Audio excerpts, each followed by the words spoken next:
All right, this is our wintering method, or my wintering method that I would love to have other people uh, chime in on. Let me know what their opinions are, what their thoughts are. But basic description of what we do is in fall, we will take um, all of our bees, we feed them up as singles, and then when it comes to winter, just prior to winter, usually about the same time that we would move them in. We don't wrap early. We leave them sit until the same time that we would move them in, until they're clustered quite tight. And then we put two of the singles together on top of each other with at least one, sometimes two layers of newspaper between them to stop them from instant access to each other. But that way they have to, it takes them a while before they chew through the paper. But the idea is that one, a single hive will take up more feed in fall than a double brood box does, just by weight. So by doing this, we're increasing the amount of feed in the box, and that has borne out in the fact that we are these bees did not get any feed in spring. They were just we put out some rob feeders with some pollen sub and some liquid feed. We did it at full 66% this spring, and they accessed that. They got no pollen, they got no feed pails on them, just as they were. We fed them, and so far, basically, what happens is that um, we're we're making back our numbers. So whatever. So basically, in Yard Lakes, we have 48 hives, or 60, including the nukes over there. But if you take those 60 hives, we essentially uh, had a 50% loss right off the bat in fall by turning them into 30 hives. Then the idea is that in spring, the growth from these hives is going to be significant enough to make back that 50% plus, hopefully. Every year we have done this so far, we have managed to make anywhere from 16 to 25% growth the following year. This year, I didn't have the equipment to do it, nor did I have the time to do it early enough. So we ended up doing it a bit late, and we are making back to our original number of 60 colonies in this yard.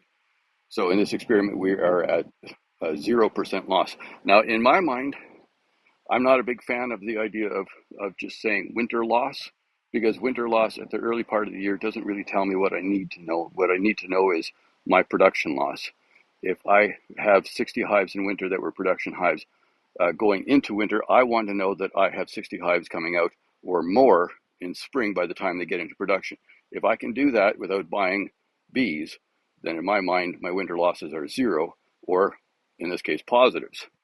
So every year we do this, we end up having more bees than what we started with the year before.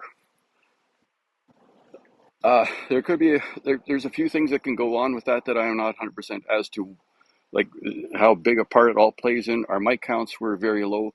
There were some that were at the 4 or 5% range, but we did half the yard with Formic Pro, gave them a 20-day brood break, which freaked me out. But in fall, I'm not a big fan of that, but it seems to have worked. We also did half the yard with Apivar. And again, these are all new-ish hives. So they haven't been around long enough to pick up a lot of uh, mite problems, I guess, would be this case. So in any case, these right now are treatment-free. We have done no treatment. Part of that was because we were going to sell some into research, some frames of brood into research, and they requested that we do no treatments. They didn't need them, but the bees are still not treated. And this yard tested out at 0.22% mites this spring. So that means that our fall mite treatments must have worked. So that's a big plus to winter survival. But these are also wrapped out and left outdoors.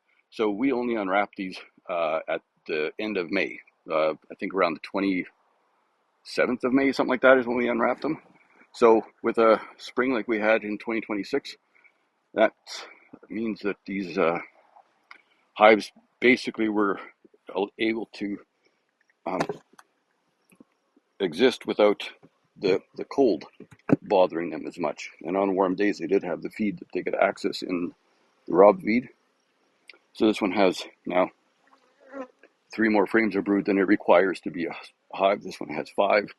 That's 5. That one is at, I think, 14 more than it needs.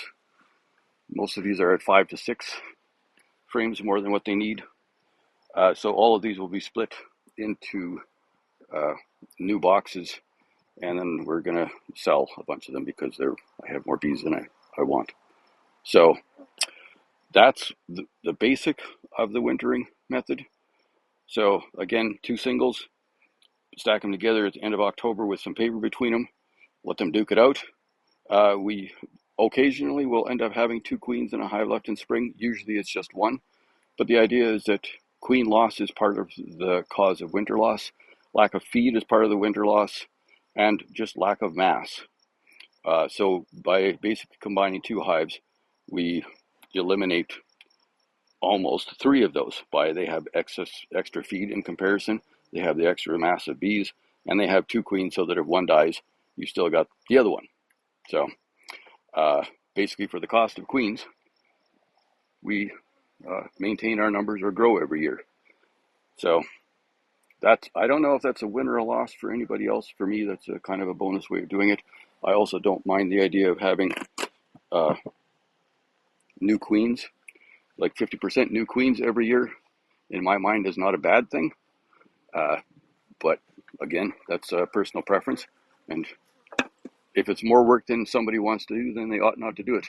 And it does work in full-size hives as well as in 6-frame nuke boxes.